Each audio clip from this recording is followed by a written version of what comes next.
Ningizimu Afrika thokozani sanibonani Dumelani Absheni and lo said Dumelani. Hey, it's like I don't know how to speak Sotho. Dumelang bakwethu sanibona emakhosini.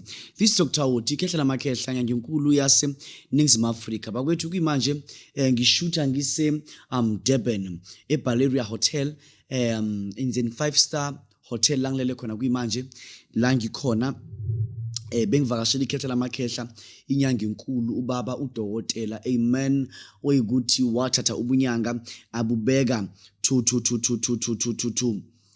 to another level of life angazi ngayithini yazi kunezinyanga ukuthi umuntu yafika ebunyangeni afihle fela kabotlatla kabufebe kanti sinankelele lo ungazi nokuthi lo muntu lona kanti ebunyangeni wayizokwenzani omunye umuntu afike ebunyangeni apromote izinto ezingenamsebenzi ungazi understand but we have inyanga njengoba budokotela people of which bathatha ubunyanga from one level to another abantu bakwazi ukuhlonipha ubunyanga futhi abantu bakwazi ukuthanda ubunyanga nokubuzwisisa and also taking ubunyanga to a cleaner level, to greener pastures. Bakwethu kunezinyanga ekuthi zingcolile. I repeat, inyanga ekuthi zingcolile. Inyanga ekuthi azikho fundi. When I say inyanga ekuthi azikho fundi, you'll get inyanga engahlakaniphile by any means at all. So ngizama ukuthi wena bengizobona inyanga ekuthi yakwazi ukuthi ikhombe abantu ukuthi ebunyangeni abantu bayaphila. And bajike abantu bathole izinto eziclean ezinice thola ukuthi uyenyangeni inyanga igoqe umuthi wakho ngoplastic wase Shoprite but yet that particular nyanga promises you ukuthi uzokwazi ukuthi ube nemali uphakame ube rich ube nani but ugoqe umuthi wami ngeplastic lase Shoprite ugoqe umuthi wami ngeplastic lase Boxer ugoqe umuthi wami ngeplastic lase Pick n Pay but then you are claiming ukuthi the very same plastic lo faka umuthi lo kuyona impande yakho enizongenza ngqono. I'm trying to say to you mntaka baba lento kumele uyazi ukuthi ebunyangeni kunezinyanga ezithatha ubunyanga zibeke ubunyanga to a level emangazayo unlike izinyanga ezibulala umsebenzi wobunyanga ukulahla imfihlo ukukhipha imfihlo zentwaso ukukhipha imfihlo zobunyanga leyo nto leyo ibulala isidima sobunyanga thina zinyanga esingene ku social media esangena social media at a very early age lesi siphiwo sobunyanga nemfihlo zakhona sazigona up until today but kunezinyanga nyana ezathi uma zingene ebunyangeni ngenxa yokuchazwa ifone le app lengenamsebenzi app ukuthi iapp ukuthi angazi ukuthi kwenzekeni umuntu avele nje kwaba yi-celebrity ka TikTok after being a celebrity ka TikTok umuntu avele nje akhipha imfihlo zobunyanga nangamanga. I was watching enye TikTok yomunye ugogo ekhuluma my babo lo yagogo lo yawakhuluma wazama ukuthi abuye maka into engayenza ama-hour ama-episode kurabuya maka from A to Z uyiphuthe ukuthi mamesha kanti kwenze njani lana kanti kunyanga sebaba yini bakwethu kodwa yakho lapho ngizokhuluma ngamabhebeza intombi enkulu yabhebeza imali kwabhebezeka wabhebeza abafazi namadoda badla kamnandi badla imali into ekwazi ukuthi ibhebhe imali futhi imali ibhebheke nemali futhi ibonakala ukuthi nayo yabhebheka futhi yabhebhisa so lana kuba ngomabhebeza intombi enkulu ebhebhisa imali izibhebhe kuze kubhebheke lana kuba ngentombi yasolwandle intombi ukuthi yayibhebheza imali impela uma ukuthi umuntu ukuthi Dr. Oti uyazi mina imali inkinga kumina I want you to hear me very carefully mina Dr. Oti ngumuntu ukuthi nginyanga ngumelaphi ndabuko and I want people to know ukuthi uma unomama ohlushwa istroke ubaba ohlushwa istroke sihlule odokotela I'm here for you uma kukuthi umama unomama unobaba unosisi unobhuti oshawe istroke I'm here for you ngiyakwazi ukuthi ngikusize ku stroke ngiyakwazi ukuthi ngikusize uyiphika abantu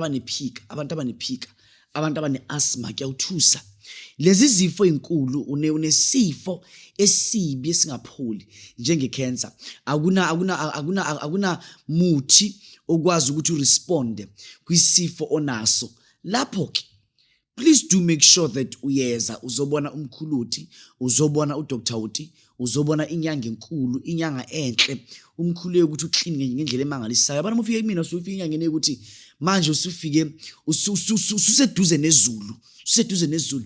But kakhulukazi ngithanda abantu abaDr Uti, mina ngifuna into yokubhebheza imali. Ngifuna mina imali ibhebhezeke, into zami zenzeke. Into zami zenzeke, ngifuna into yokubhebheza imali ibe khona kubusiness lami, kumsebenzi wami, inhlanhla ibe khona, into zami azenzeke Dr Uti. Mina ngifuna nje ukuthi kubhebhezeke imali ibhebheke ngala, ibhebheke ngala, ngiyibhebheze ngala imali ngiyibhebhe ngala, ngiyibhebhe ngala. Lapho ke ngifuna uthathe intombi yokubhebheza imali, umabhebheza owabhebheza abafasi namadoda abalele ebusuku, ababhebheza futhi kusemini, ababhebheza futhi kusekuseni. Mabhebheza uzokusiza lapho ke. Okay.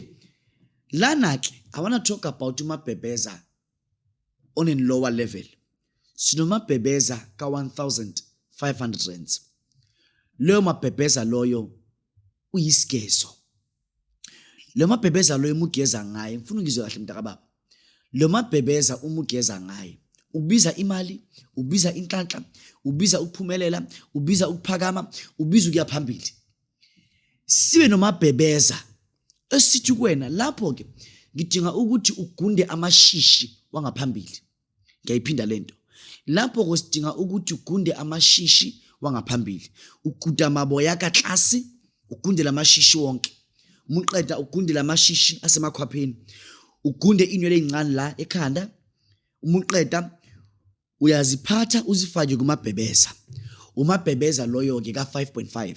I repeat, umabhebheza loyo ka 5.5.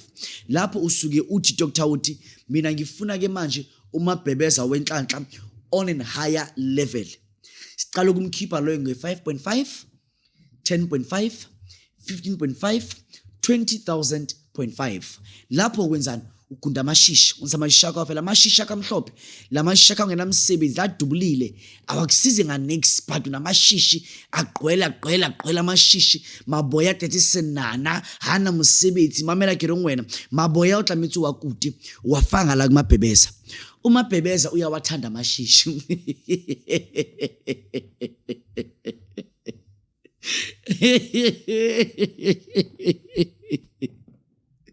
Umabhebheza uyawathanda amashishi, mabhebheza urata boya bakapili. Uyabugundu. How fetsa ufake ngalanga phakathi. Uzobona uma ufaka lamashishi la kumabhebheza uzothi angithi uyawadla.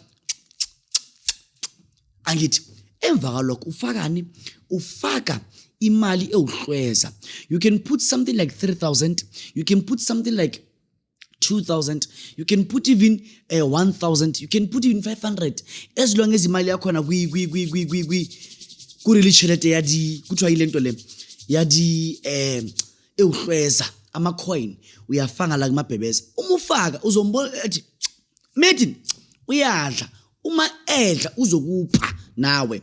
Uyagembula, ufuna imali, into zakho zenzeke, thola umabhebheza. Sinomabhebheza bakwethu on a lower level. Ngiyayicala lento but I understand, asidlali la sikhuluma into serious.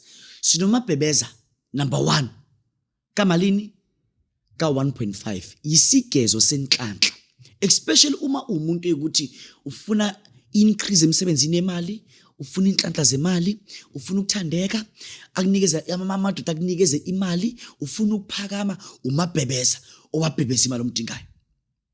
Indoda yakhe akuhlupha ngemali, thola umabhebheza 1.5. Dr Uti, mina sengifuna ke manje ungena kwelinye office, sengivula umnyango ke manje ke uthi uyavula, ngufake manje kwelinye office kamabhebheza. Lapho ke you need ukuthola umabhebheza ka 5.5 or more. Lo mabhebheza lo ilodinga amashishi. I repeat, amashishi maboya how it is from 5,000 ukuya phezulu. 5.5, 10.5, 15.5, 20.5. Sibe nomabhebheza ke oyisiphakamo. Ngifuna ukizwe kahle, unto understand. Umabhebheza oyisiphakamo yilo mabhebheza lo othi umuthatha u10 rand, 10 rands. 10 rands like this. I want to show you something. 10 rands like this. Lo mabhebheza loyo once wathatha u10 rand lo wawuthi kuyena ebhaketini wawuthi kuyena uyawubamba uthi yabona I don't know wangikudla nje igibu ngori kere uthi uyawudla uma udla kanje uletha imali enkulu kuwena. Dr. Uthi umabhebeza mesebenza ngimbona ngani na? Kumele inyanga uyibuze lento lami iqala isebenza ngiyibona ngani? Ngibona ka inyi, ngibona ka inyi ukuthi lento yami iyasebenza. Umabhebeza uma umuuser uzobona ebusuku intombi iza kuwena. Intombi enhle. Msadi yamuhle but ukuza umfazi wani womlungu akuzi umuntu ukuthi umuntu omnyama. Kubatla mamele umabhebeza intombi yomlungu. Why kuyintombi yomlungu? Intombi ke lasemanzini but bayashiyana ngamandla ngoba abafani. Uzofika kuwena akubize ngegama nangesibongo athi what do you want me to do for you? Utobiza kalibitso. Dr. Uthi ufuna ngikwenzele ini? Uthanda ngiyenzele ini?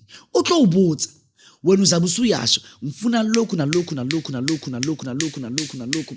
I have this tender business. I have what? Uyamtshela ukuthi ufunani? Umabhebeza abhebeza imali abhebezeka, abhebeza abafana kwabhebheka imali, abhebeza azabhebha namadodana nabafazi angakhethi lutho. Mumdinga umabhebeza, just call me. Owenhlanhla, it is only 1,500 rands. Umabhebeza on an upper level, gambling, businesses and all that, siqala ku 5.5. 5.5, sinyuki 10.5, 15.5, 20.5. Sibe nesiphakamo ke sika mabhebeza from 30,000 ukuya phezulu. Kusuka ngokuthi wena ufuna sikwenzele ini. Umabhebeza lo abhebeza imali. Into zayenzeka.